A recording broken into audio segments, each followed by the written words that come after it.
ज्ञानी सुनहु संदेश, शब्द विवेकी देखिया, कहियो मुक्तिपुर देश, तीन लोक के बाहिरे। अर्थ में लिखे हैं, ए ज्ञानी मेरे संदेश को सुनो, मैंने शब्द का विवेक करके देखा, इसलिए मुक्तिपुर देश की बात कहता हूं कि वह तीनों लोकों से परे है। तीन लोक क्या है? इसको स्वर्ग, पाताल और एक मृत्युलोक, एक ब्रह्मलोक और एक सतलोक, और कोई गोलोक। और लेकिन यहाँ तीन लोक की बात है।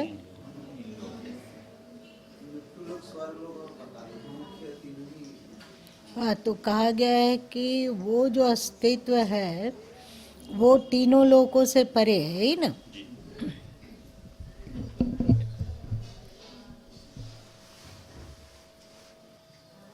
वो परम पद तीनों लोकों से परे है यही ना? ठीक से पढ़िए। ए ज्ञानी मेरे संदेश को सुनो, मैंने शब्द का विवेक करके देखा, इसलिए मुक्तिपुर देश की बात कहता हूँ कि वह तीनों लोकों से परे। मुक्तिपुर की बात करता हूँ। तो स्वर्ग, पाताल और भूमि, इससे परे है वो मुक्तिपुर। मुक्तिपुर है कहाँ? कहीं ब्रह्मांड के किसी छोर में है? अब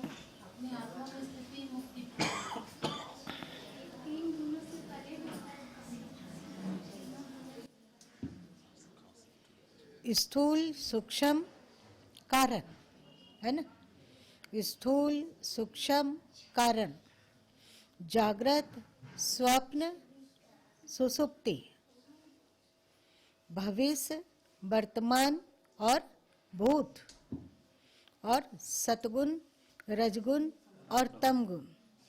इन सब तीन की टिकड़ी से वो बहुत परे है। यदि हम तीन लोक मानेंगे कि स्वर्ग, पाताल और भूमि, मतलब स्वर्ग किसी लोक को नहीं कहा गया, पृथ्वी से जो ग्रह ऊपर है, अंतरिक्ष में आपके पृथ्वी का कोई कक्ष होगा और उसका जो वो परिक्रमा जो करती है उसका एक मार्ग होगा ना? तो पृथ्वी जिस कक्ष में है अथवा जो जिस मार्ग में है, उससे जो ऊपर लोक है उसको स्वर्ग कहा गया। और पृथ्वी के नीचे ये नहीं कि हाँ कोड़ोगे तो अंदर में कहीं आपको पाताल मिलेगा अथवा कोई नागलोक मिलेगा, ऐसी बात नहीं है। जहाँ पृथ्वी की उपस्थिति है और जो उसका मार्ग है उससे नीचे की ओर हमारे पूर्वज लोग 7 पृथ्वी के 7 नीचे और पृथ्वी से 7 ऊपर लोग खोजे थे कि नहीं खोजे थे? तो हम लोग सोचते हैं कि पाताल मतलब पाताल लोक में रहेंगे, पाताल लोक देखना है, जानना है, तो हम लोग पृथ्वी को कोड़ते हैं और ये नहीं सोचते पृथ्वी के नीचे का तात्पर्य क्या है।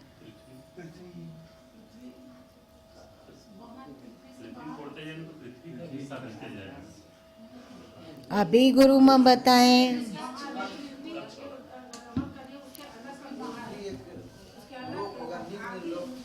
जैसे यहाँ पर मान लीजिए कि पृथ्वी है, अंतरिक्ष में यहाँ पर पृथ्वी है, तो इसके ऊपर के लोकों को वे स्वर्ग बतलाएं अथवा पृथ्वी के ऊपर की बात बताएं। और पृथ्वी यहाँ है तो अंतरिक्ष में इसके नीचे, चाहे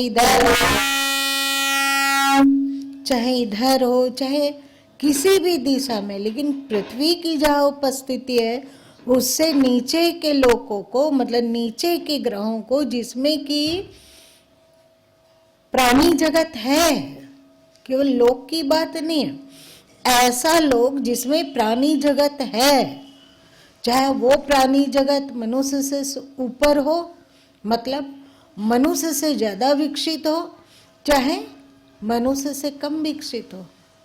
तो पृथ्वी से जो ऊपर लोक है वो मनुष्यों से अधिक विकसित प्राणी रहने वाले स्थान है, और पृथ्वी से जो नीचे है वो मनुष्य की तुलना में कम विकसित प्राणी का रहने का स्थान है। आपका शास्त्र ऐसा कहता है या नहीं? कहता है ना। आप लोग कहते हो कि ऐसा कर्म करना चाहिए जिससे कि स्वर्ग लोक की प्राप्ति हो। इसका मतलब क्या है? जो पृथ्वी से ऊपर है, जहाँ मनुष्य की तुलना में ज्यादा विकसित लोग रहते हैं, उस लोकों को पाए। क्यों? वहां जाने से क्या होगा? यदि पृथ्वी में इतना सुख है तो वहां इससे विराट सुख की संभावना है।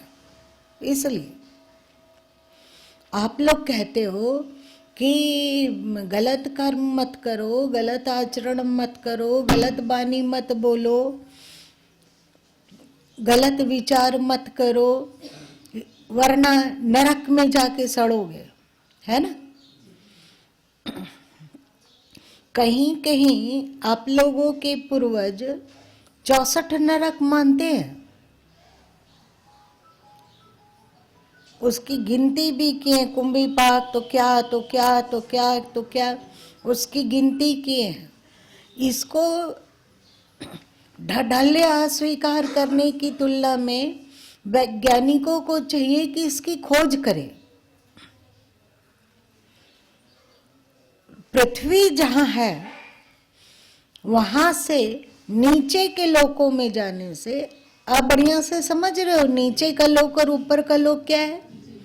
तो उसमें जाने पर मनुष्य जीवन में जो सुख पाया जा रहा है उसकी तुलना में बहुत अधिक न्यून सुख वहां है। और एक तरह से समझिए वो कष्टकारी स्थान है। कुछ हम लोग तो नहीं जानते हैं, पर हमारे पूर्वज लोग खोजे हैं और शास्त्रों में ऐसा ढढ़ले कहा गया है।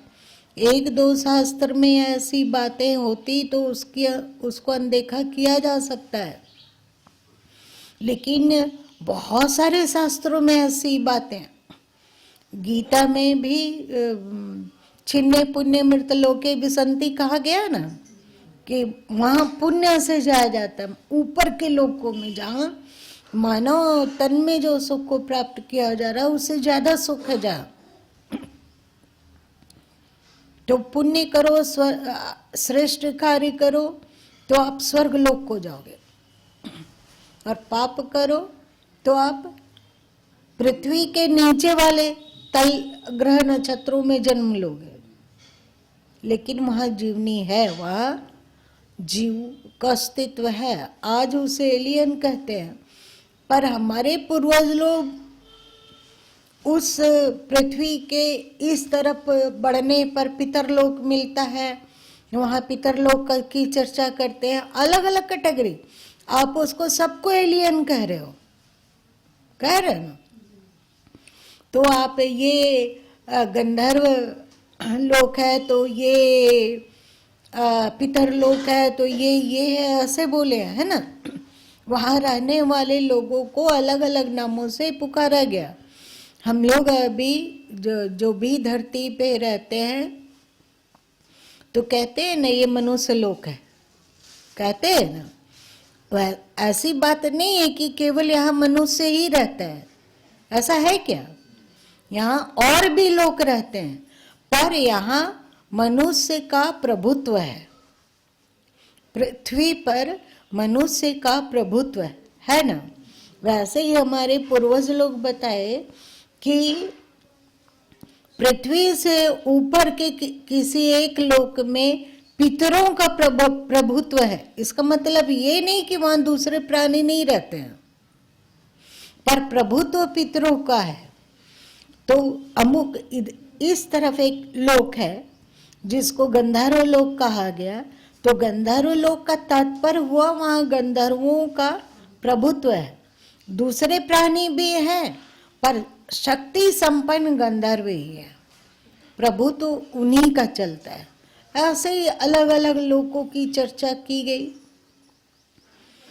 कहीं पे कहा गया यमलोक, तो वहां भी दूसरे प्राणी हैं पर यम लोगों का वहां प्रभुत्व है। यमलोक में ऐसा है और धर्मराज के लोक में कुछ और है। तो यमलोक, यमराज और धर्मराज में क्या अंतर है? आपका शास्त्र कहता है कि जब आप सदकर्म करते हैं, श्रेष्ठ कार्य करते हैं, तो आप धर्मराज के पास जाते हैं। ऊपर के लोकों में कोई शासन करता, जो जहाँ पे आप मृत्यु के उपरांत जाओगे। याद है गीता में दक्षिणायन मार्ग और उत्तरायण मार्ग, इसी की चर्चा है। यदि आप उत्तरायण मार्ग में जाते हैं तो मृत्यु के समय आप धर्मराज के लोक से होकर गुजरेंगे, और यदि आप पापी हैं तो आप मतलब दक्षिणायन की ओर बढ़ रहे हैं तो आप जिन लोकों में जाएंगे वहां यमराज के लोक से होकर जाएंगे। और यदि आप धर्मराज के लोकों से होकर गुजरते हैं तो वहाँ आपका स्वागत, सम्मान और बहुत ही प्रेम और सुख पूर्वक वहाँ रह के और उनके दिशा दर्शन के अनुसार लिखा हुआ है गीता में कि उत्तरायण के देवता आगे के उत्तरायण देवता को समर्पित करते जाते हैं जीव। फिर वहाँ से आगे बढ़ा, मतलब धर्मराज, उत्तरायण में धर्मराज, फिर वहाँ से वो आगे के लोकों तक पहुँचा देते हैं। वहाँ से फिर उससे आगे के लोक में इस तरह मोक्ष होता है, कर्मसा। ऐसा गीता में सुने है कि नहीं? भूल गए हैं आप लोग, है ना?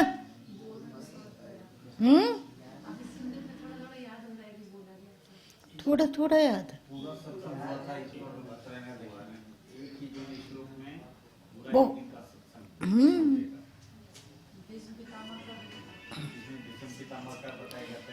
तो हम लोगों के कर्मों द्वारा निर्धारण होता है। दूसरे शब्दों में आप कहो कि हमारे अंतःकरण के द्वारा निर्धारण होता है कि हम पृथ्वी के ऊपर वाले लोकों में जाते हैं कि पृथ्वी के नीचे वाले लोकों में जाते हैं।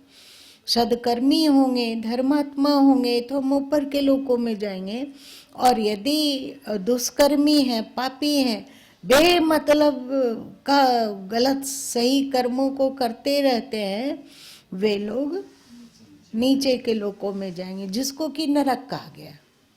उसको ऊपर के लोकों को स्वर्ग कहा गया, नीचे के लोकों को नरक कहा गया। लेकिन आवागमन से छुटकारा है ना स्वर्ग लोक जाने वाले का होता है और ना नरक लोक में जाने वाले का होता है। ये तो चक्र ही है। आज ऊपर के लोकों में चले गए, वहां पुण्य क्षय होगा, फिर नीचे के लोकों में धकेल दिए जाएंगे। आज नीचे के लोकों में गए हैं, दुख भोग रहे हैं, कष्ट से बिलबिला रहे हैं, तड़प रहे हैं, वहां जब हमारा पाप थोड़ा कम हो जाएगा तो वहां से आप आगे धकेल दिए जाओगे, मतलब ऊपर की ओर धकेल दिए जाओगे। मोक्ष कहीं नहीं है बाहर, मोक्ष हमारे भीतर ही है। ईश्वर हमारे भीतर है और वो 3 के टिकड़म से परे है। ना वो भूत में है, ना भविष्य में है, ना वर्तमान में है, जहाँ काल है ही नहीं। काल मतलब समय, जहाँ समय है ही नहीं। समय नहीं है मतलब जहाँ सूर्य नहीं है और चंद्रमा नहीं है। अभी हम लोग समय का आकलन सूर्य और चंद्रमा से कर रहे हैं कि नहीं? सूर्य और चंद्रमा से हम लोग समय का आकलन कर रहे हैं, तो वहाँ सूर्य और चंद्रमा ही नहीं है। कहने का ये तात्पर्य हुआ, जब कहा जाता है कि वहाँ जहाँ जाना है वहाँ दिन और रात नहीं है, अथवा वहाँ काल नहीं है, मतलब समय नहीं है। समय नहीं है बोलने का तात्पर्य है कि वहाँ चांद और सूर्य नहीं है। और जब चांद और सूर्य ही नहीं है तो ये भूतकाल है, ये वर्तमान काल है, ये भविष्य काल है। ऐसा होगा कि ऐसा नहीं होगा? ऐसा कुछ नहीं होगा। तो भूत, भविष्य और वर्तमान से परे है वो मुक्तिपुर, जिसकी कि सदगुरु कबीर साहब चर्चा कर रहे हैं। जागृत और स्वप्न और सुसुप्ति से परे है वो तत्व। अभी हम लोग किस अवस्था में है? जागृत है। और फिर जब हम लोग विश्राम के लिए लेटते हैं, रात हो या जिसको दिन में सोने की आदत है तो दिन भी, तो कुछ पल के लिए हम लोग स्वप्न अवस्था में जरूर जाते हैं। लम्हा कितना बड़ा और छोटा है ये हमारे स्वास्थ्य पर निर्भर करेगा। तो जागृत अवस्था में अभी है, फिर विश्राम सोया गया तो कुछ पल के लिए स्वप्न अवस्था में जाया गया और फिर वहाँ से सुसुप्ति अवस्था में जाया गया। और अगर 6 घंटा हम लोग सोए तो कभी स्वप्न अवस्था, कभी सुसुप्ति अवस्था, कभी स्वप्न अवस्था, कभी सुसुप्ति अवस्था। बस जैसे तुम लोगों के एकाग्र मन में है ना जिन की कहानी कि चढ़ो और उतरो, चढ़ो और उतरो, व्यस्त हो गया जिन। तो हम लोग भी क्या करते हैं, जब सोते हैं तो चढ़ते हैं और उतरते हैं। कभी कभी जागृत अवस्था में भी आ जाते हैं, पर वो पीरियड बहुत छोटा होता है। जैसे कहीं ठप से कोई तेज चीज गिरा और आवाज हुई तो नींद खुल जाती है, आंख खोले और फिर धीरे धीरे धीरे आंख बंद। ऐसा होता है कि नहीं? तो हम लोग इसी में 84 लाख का योनि हो गया बाबा।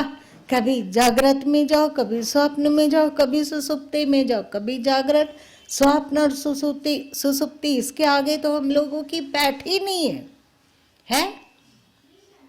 जब हम लोग समाधि में जाते हैं तो वहां ना जागृत है, ना स्वप्न है, ना सुसुप्ति है। तो हम लोगों को समाधि का रस तो मिला हुआ नहीं है कि मिला हुआ है? नहीं मिला हुआ है। तो हम लोग नहीं जानते हैं कि जागृत, स्वप्न और सुसुप्ति से परे जो मुक्ति पूरी है वो कैसा है, नहीं पता है। लेकिन उसको, उस मुक्ति पूरी को पाने के लिए मर के कहीं नहीं जाना है। अब जीवन काल में ही उसको उपलब्ध हो गए तो मृत्यु के बाद भी आप वहीं पर उपलब्ध रहेंगे। तो जैसे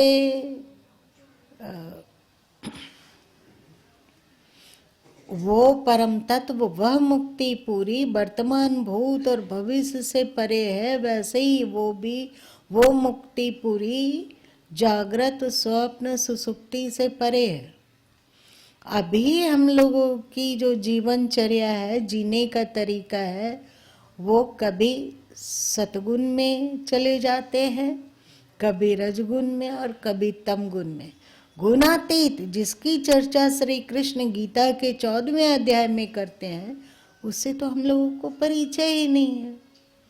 जैसे जागृत, स्वप्न, सुसुप्ति से परे जो अवस्था है उससे हम लोगों को परिचय नहीं है।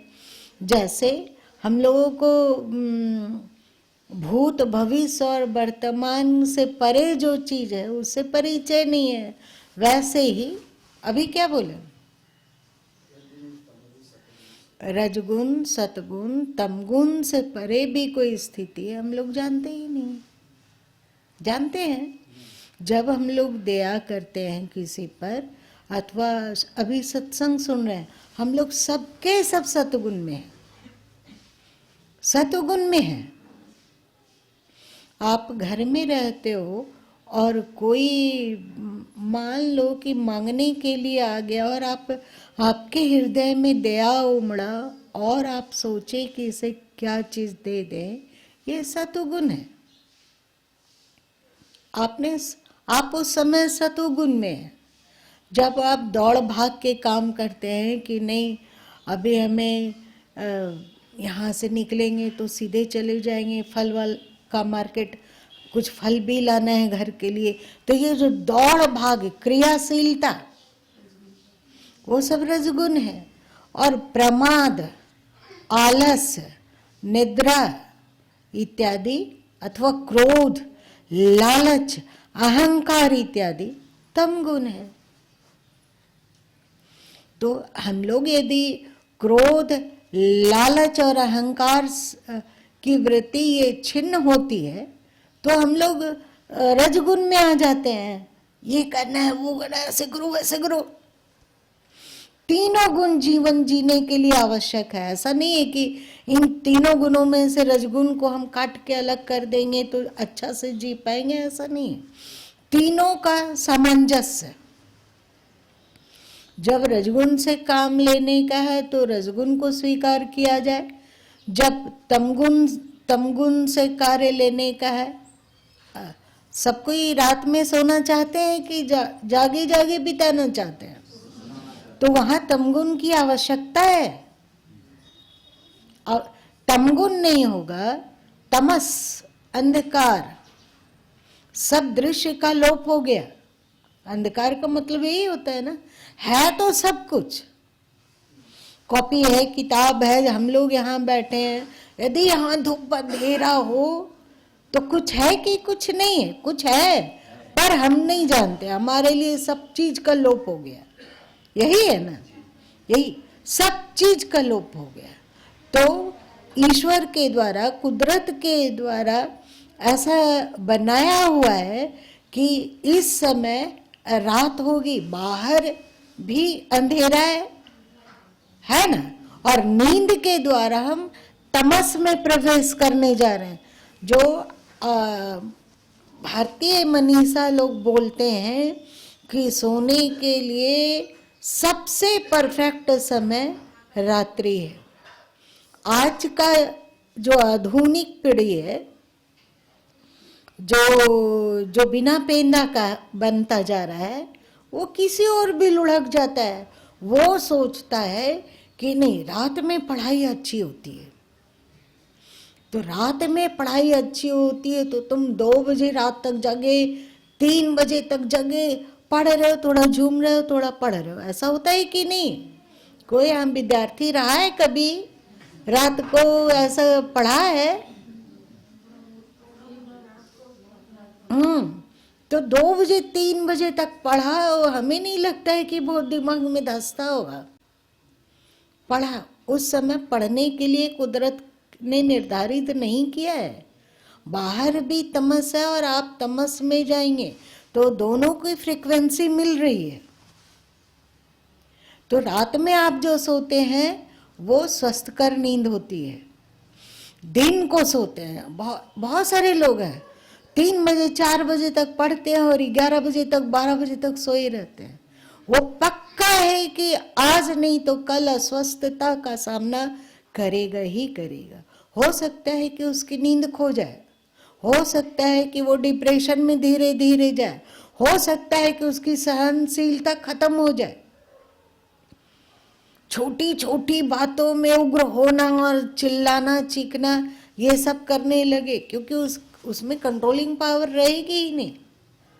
क्योंकि जब आप 12 बजे तक सो रहे हो दिन के, तो आपका बाहर और भीतर की फ्रीक्वेंसी मिल रही है, मिलती है? नहीं मिल रही है। तो फिर उस समय जो सोए वो असुर निंद्रा है। असुर लोग ऐसा करते थे पहले कि रात में वे विचरण करते थे, क्योंकि रात, बाहर का जो रात, उसके अंदर की जो क्रूरता की फ्रीक्वेंसी है मेल करता है, तो उन लोगों को रात में जागना आसान लगता है। जैसे बाघ है, सियार है, जितने भी हिंसक पशु है, सब के सब रात को जागते हैं, दिन को विश्राम करते हैं। तो हमारे पूर्वज जो बोलते हैं कि रात में सो जाना चाहिए और सुबह, हम लोग को याद है कि बचपन में माँ उठा देती थी कि अभी 4 बजा है, ब्रह्म मुहूर्त है, इस समय पढ़ो। आप लोगों में भी ऐसा होता होगा। अब है सो माँ बाप बच्चों को कहते हैं कि नहीं नहीं, अभी सो रहा है, सोने दो, रात भर पढ़ने में जागा है। माँ भी सपोर्ट कर रही है, क्योंकि ज्ञान खोता जा रहा है लोगों से। क्यों रात में सोना जरूरी है, क्यों दिन को कार्य करना और श्रम करना आवश्यक है, इसको लोग समझते ही नहीं है।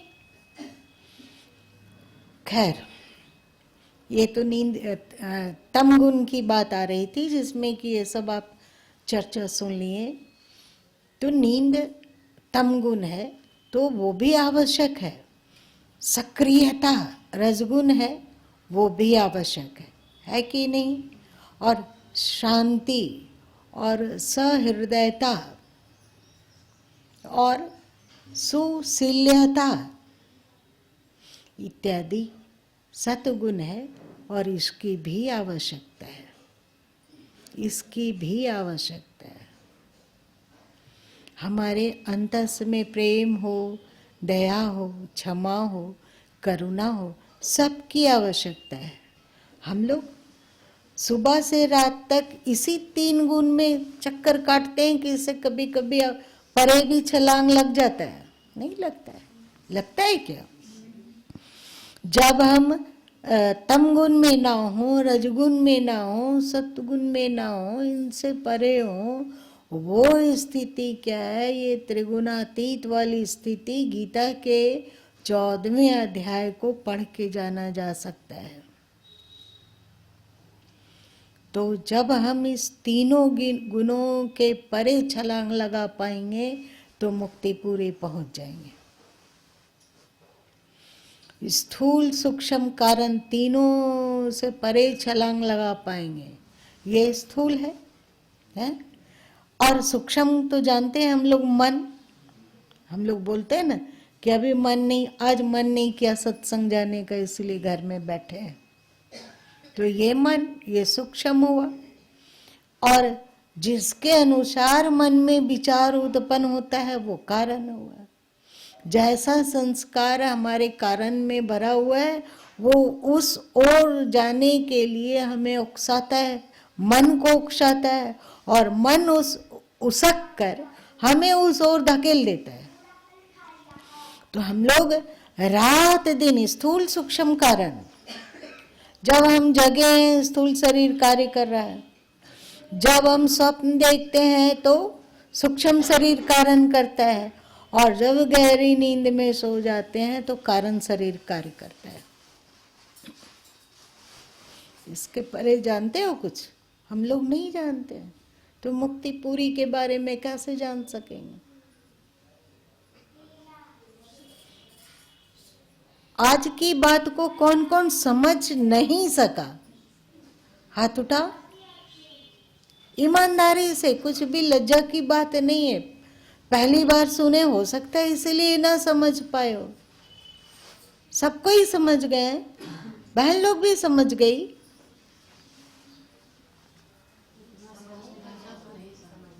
नहीं समझ?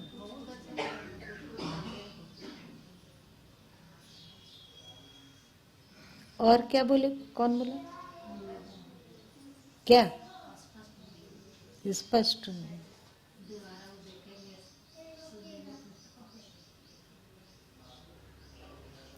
ऐसा कीजिएगा कि कल जब आप लोग आइएगा तो फिर से इसकी एक बार चर्चा कर लीजिएगा आपस में कि कौन कितना समझा और कितना नहीं समझा। क्योंकि समझ लेंगे तो जो मुक्ति पूरी, मोक्ष, परम पद इत्यादि बोला जाता है, 3 लोक, ये सब क्या है इसको भी भली भांति समझ लेंगे। तो मोक्ष क्या है इसको भी भली भांति समझ लेंगे। इन सबसे परे वो हमारा आत्म तत्व है, और आत्मा के ही गुफा से होकर हम ईश्वर तक परमात्मा तक पहुंचेंगे।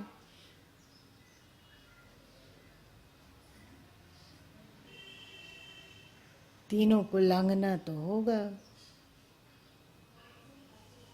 सब किंग कर्तव्य मूढ़ हैं और बहुत कम लोग बढ़िया से समझ पाए तो इसमें रस नहीं मिल रहा होगा। तो आज इतना ही छोड़ देते हैं।